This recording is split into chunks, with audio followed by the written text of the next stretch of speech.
Hey everyone, this is Austin Schur here with We Write About Music, and today I am speaking with Saun Santipreecha. He has just released an incredible new album called Dandelye, and I am super excited to talk to him all about it. Saun, I want to thank you so much for coming on today. How are you doing? Thank you for having me. I'm doing great. I'm doing really great, thanks. Nice. I'm happy to hear it. We were talking about the wild thunderstorms in Los Yeah, Angeles yesterday, which thankfully slept through, but we're back on the right track, and it's looking like it's going to be a nice and sunny day today. yeah. Well, to start this off, I can confidently say that this is one of the most unique and exotic records that I've ever heard in my life. And listened to a lot of music, and I truly mean that. But it's forced me to think outside the box. For anyone that hasn't listened to it yet, I almost don't even want to describe it myself. I want to leave it up to you. But before we get to that, I want to hear from you. What does this record mean to you? Like, what is the significance behind it? Well, it's a culmination of quite a long process for me, which started about 5 years ago. Um, and it was originally a book, which turned into Really? yeah, Okay.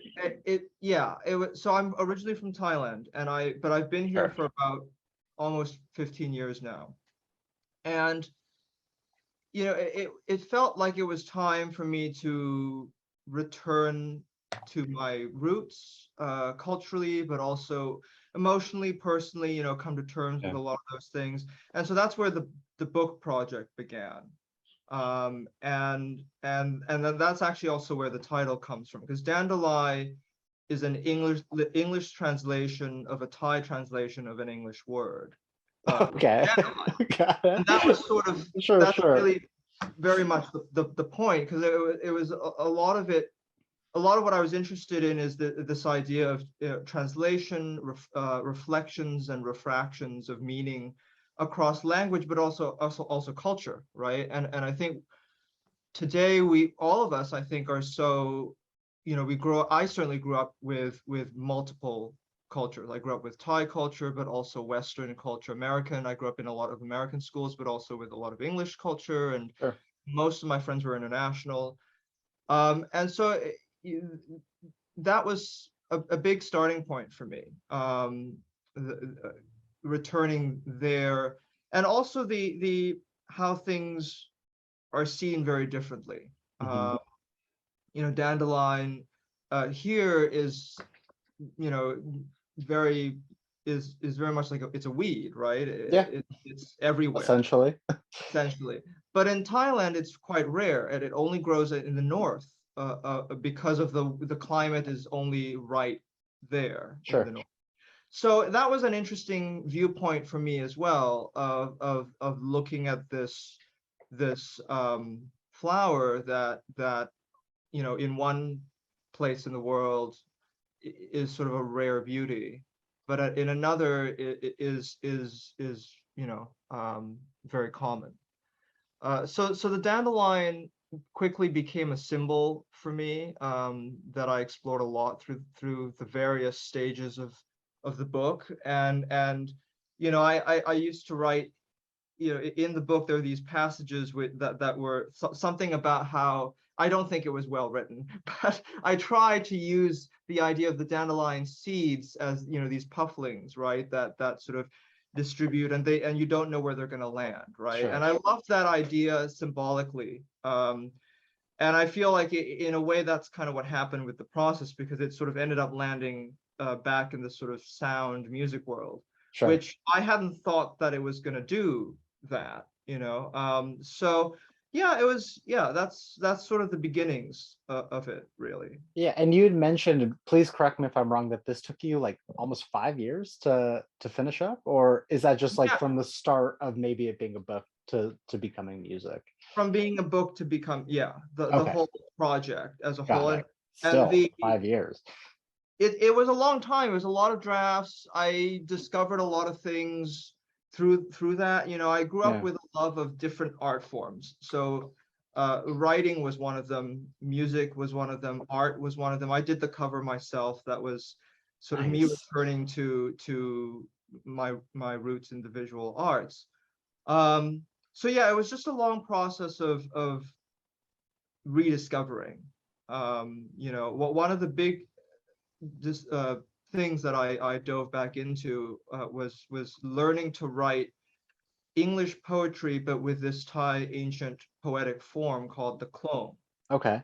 which has this very kind of uh, long, short type of form, which is very rare in English poetry. Sure. Most English forms are quite symmetrical, unless it's, free verse or something, which is very different. Sure. But and that was something I fell in love with again. I'd grown up with it in my childhood, but I never learned to write in it, and I certainly never learned to write it in English. But English is my first language, Hmm. so even though I'm from there and I grew up there, I spoke English until I was 7, and so Oh, I still consider it my native language, and I think I kind of end up I sort of end up thinking a hybrid of the two. But yeah. so that's how, again, so that, as you can see, a lot of the idea of translation and reflecting and refracting is a big part of just me in general. And Right. so the process of writing, learning to write in English, but with this Thai form, also it informed a lot of what ended up being in the album. A lot Okay. of rhythms that I didn't quite realize why I liked, this sort of almost limping. Well, you could see it again. It's interesting. You could see it as a limping rhythm, this sort of uneven thing. But on the other hand, it could also be kind of lulling, like sort of like the waves of the ocean, or a river or something. Right. So I again, I like that. I like that on the one hand, like for example, the last track, which is called "Weeds Along a Tunnel's Edge," it has a lot of the hallmarks of, I think, of a lot of what people would think of as ambient, right? There's Hmm. nature sounds, there's Yeah, that's sort of the piano, first thing that I thought was like, this is ambient music in a sense, but it's not, but it is, and which right? is why I'm hesitant to call it anything. But Well, and which is why this is so necessary, is because, like I said, for those who haven't heard it, I urge you to listen and form your own opinions. But it's actually fascinating to be able to hear you give a background on it. Like I'm fine sitting back and just letting you talk because this is great. oh well, thank you. Yeah. No, no, but yeah, yeah, I think that's the thing that I've always felt. It's what I've always gravitated towards Sure. in all the arts, films or otherwise. I like when I'm being given or allowed the space to experience often juxtaposing or opposing emotions at the same time. Right. And I like that because to me, it feels very real. It feels like what I certainly have experienced myself, but also I feel, it's a big part of growing up, right? When we're young, we everything seems more or less, like this cohesive bubble. But the more we get to know other people or other Sure. cultures or whatever, you start to branch out, and then you start to question things perhaps that you didn't think you would, and stuff like this. And so it creates tension sometimes. Just And I think that's one of the things I love about art, right? Is that it gives us a space to be able to, come to terms with a lot of those opposing right. or tensions. And so that track, for example, is a similar, well, the whole album is, but that track is an interesting example in that, like you said, there are these hallmarks Hmm. of ambient, but I'm hoping that within that there can be, it can open a space that isn't necessarily too overt. I understand that. Now, I'd also love to get a glimpse into the recording process here because I can't even begin to imagine how you captured some of these sounds, let alone put them together cohesively to make something that flows from start to finish. I mean, I know that it probably took a long time, but I mean, I really just like to hear it from you how you got this, and did you have any outside help putting it together as well? No, actually, this was one of the few projects where I did everything from start to finish. Congrats. That's such Thank you. a feat. Thank you. It was Yeah. I didn't necessarily intend to. Normally, I work with, for example, a mastering engineer and other people. Sure. But because it was it's certainly my most personal project, but also because of the nature of the fact that it's very much sound design, it's very much sonic. Right. From a technical standpoint, the moment you try to do things like mixing and mastering where you're raising levels and you're doing all this, it changes inevitably the dynamic within the sounds, Sure. right? And so I needed to be able to engage with that, right? Right. So yeah, no, I mean, most of the sounds, oddly enough, and a lot of people are surprised to hear this, but most of the sounds are all originate from organic sources. Okay. Uh, a lot of the sounds are me with my Zoom recorder recording up in Angeles Crest, the Oh, mountains up all here. right. For example, that last track, all those sounds. So if you go really far up in Angeles Crest, you'll get eventually to these really huge concrete tunnels that you can drive through. All right. I would love to go. You Yeah, should. is it in like the I went hiking there once, like the Angeles National Forest? Is that It's in where? there. Okay, It's okay, okay. it's just very, very deep and high up.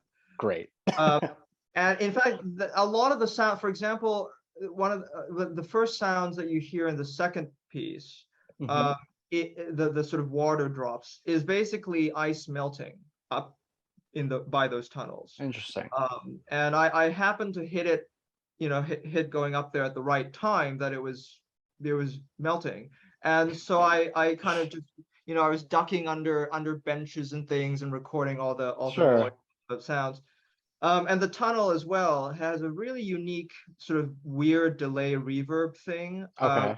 which is what you hear Yep. in it. And yeah, I love going up there. I love using field recordings. I come from a classical music background, and then I transitioned into film music.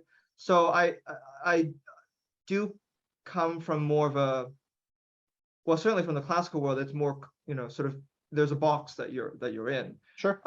And I enjoyed it to an extent, but what I ultimately found was my interest with exploring this inner outer world, which is certainly a big part of this album. Uh, had it A lot of it depends on the use of field recordings, and also the sort of exploration of those field recordings. A lot of it for me is sort of like, I think of it like the way we experience the world, right? We can't help but experience the world through our own lenses, right? Through our own Hmm. experiences, which obviously will tint those experiences depending on our background and our history. So that's sort of what I was trying to explore with the sounds. So a lot of the darker sounds, for example, throughout the album are actually my recordings of my actual piano, but I've inverted the fundamental frequencies, which means Oh, suddenly wow. it sounds Yeah. so vaguely familiar but not, right? And Sure. that was something, that I'm very interested in dreams and memories, particularly the reverberations of a traumatic event, for example. I've had some in my own life, but we all, I think, have, and anyone who's experienced it, there are reverberations of that, Sure. and they morph and change throughout our life depending on how we are able to come to terms with that. Um, and so that is a big part of why I explored it the way I did. That makes sense.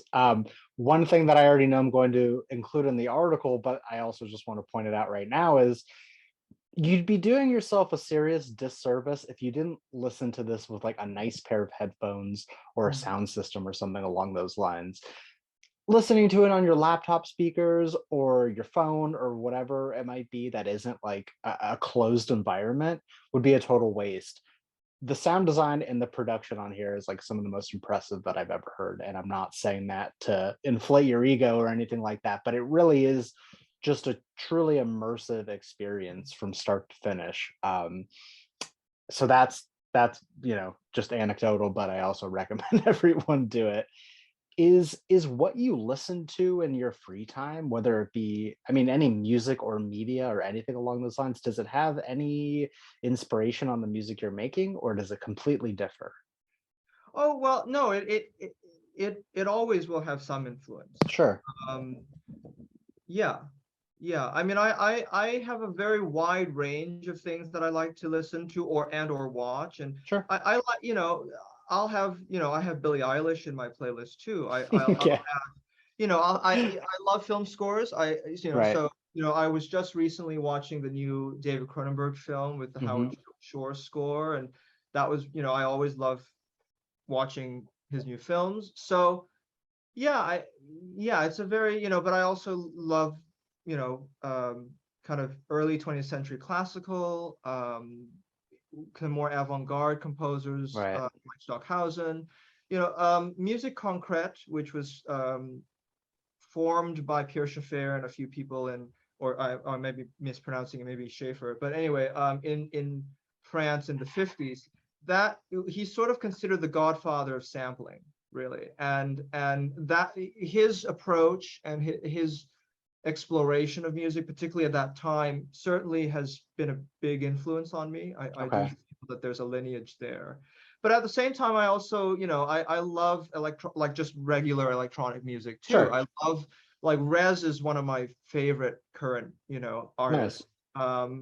But I also love Berlin Underground stuff, Hmm. and and there's a lot of interesting sound design, from particularly from that world as well.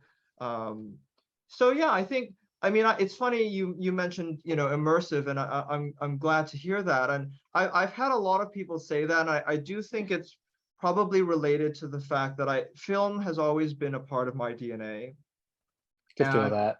and even when I work on a film score, I always try to be very in touch, with whoever's doing the sound design. And sometimes I have also dabbled in the sound design myself, because it Sure. is very much a part of that sonic tapestry, It right, is. of the world. You want to shift everyone's focus to this is what's happening right now.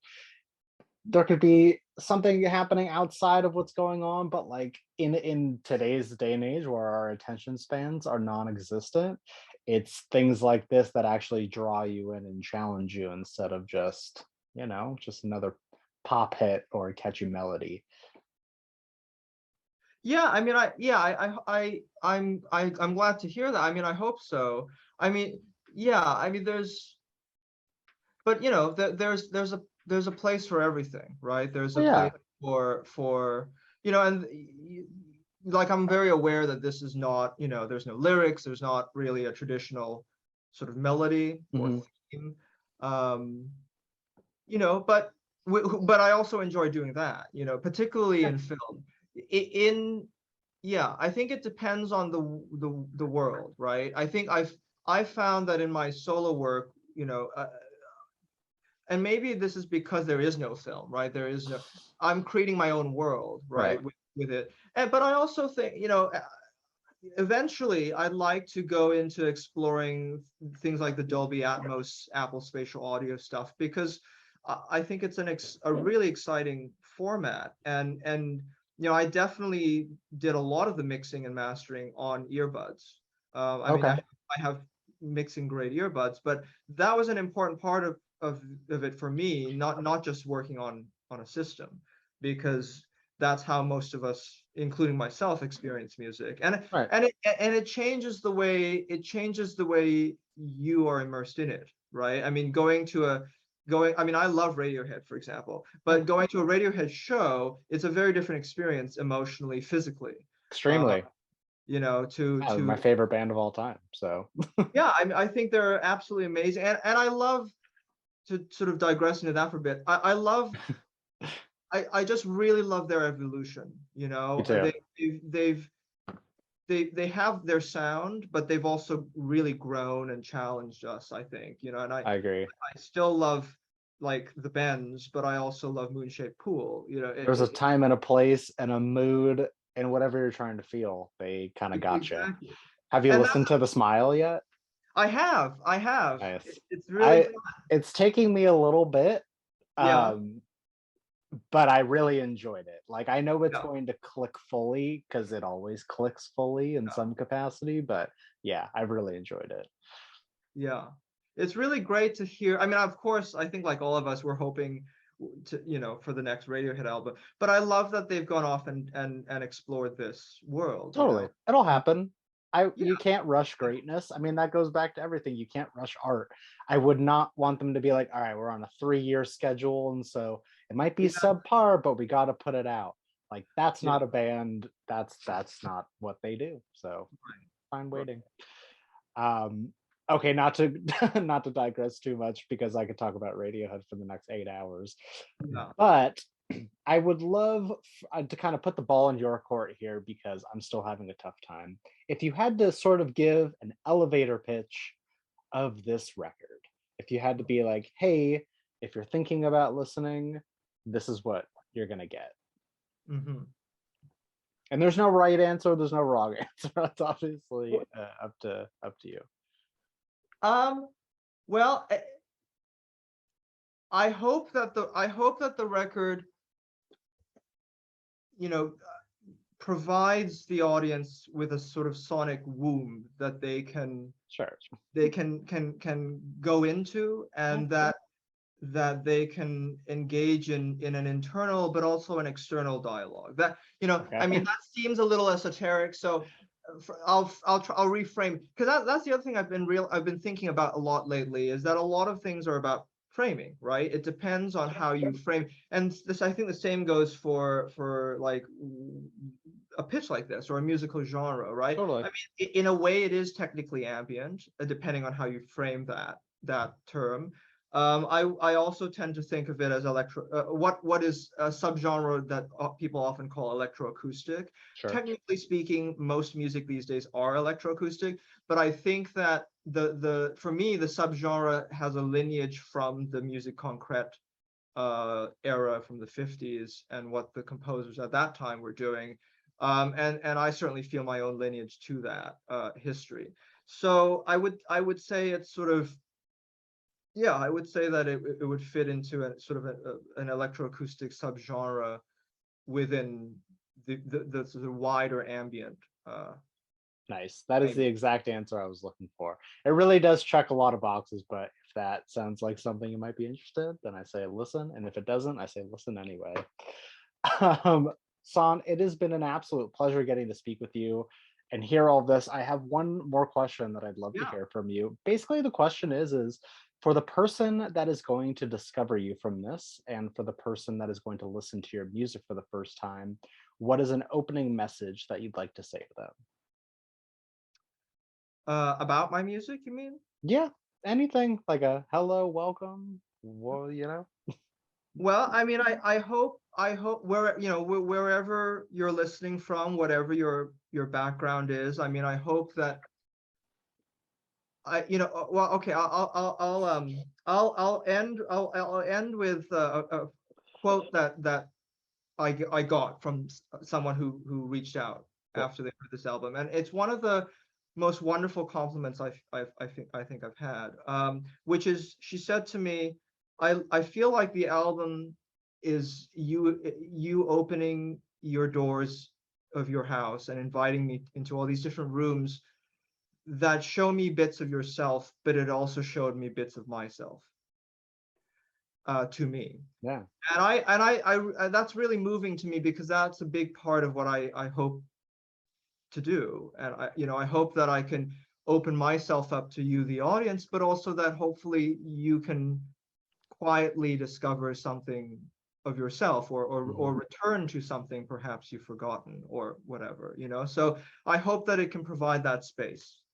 That's a great compliment, and I think that it will. I think that when people listen with focused ears and they actually let themselves experience the music, that they will ultimately feel that. Um, Thank you. I think that's a great closing point. And again, I want to thank you so much again for your time. Let me plug this one more time for you. The record is called Dandelye, and we're going to have links so that people can listen and follow along and share and do all that fun stuff. But I want to sincerely thank you for being open and honest and really giving some of the most technical answers I've ever heard. It is greatly appreciated. So thank you so much. Thank you so much for having me. You're very welcome. I hope to hear a follow up soon, and I hope to speak soon. Likewise. Awesome. Take care. I hope you have an amazing rest of your day. Take care. Bye bye.